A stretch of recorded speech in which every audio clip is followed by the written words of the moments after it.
Hi friends, good morning. So ఈ వీడియోలో మనము నీతి ఆయోగ్ గురించి తెలుసుకుందాము. నీతి ఆయోగ్ అనేది మనకు national institute for transforming India అంటాము. ఇది 2017 జనవరి 1న ఏర్పడింది. ప్రణాళిక సంఘం యొక్క స్థానంలో ఏర్పడింది. సో మనకు ప్రణాళిక సంఘం రద్దు ఏమో 2014 ఆగస్టు 17న రద్దయింది. సో నీతి ఆయోగ్ యొక్క మొదటి సమావేశం మనకు ఫిబ్రవరి 6, 2015లో జరిగింది. అలాగే నీతి ఆయోగ్ సంబంధించి మొదటి పాలక మండలి సమావేశమేమో ఫిబ్రవరి 8, 2015 జరిగింది. సో నీతి ఆయోగ్ నినాదాలు కూడా చాలా ఇంపార్టెంట్. సబ్కా సాత్ సబ్కా వికాస్, అలాగే శక్తివంతమైన రాష్ట్రాలతో శక్తివంతమైన దేశం అని చెప్పేసి మనం చూడొచ్చు. ఈ నీతి ఆయోగ్ని మనము థింక్ ట్యాంక్గా పిలుస్తారు, అంటే మేధోపరమైన సంస్థగా పిలుస్తారు.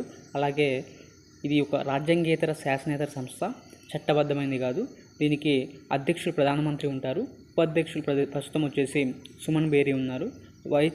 దీనికి CEO కూడా ఉంటారు. CEO వచ్చేసి మనకు BVR సుబ్రహ్మణ్యం. సో మనకి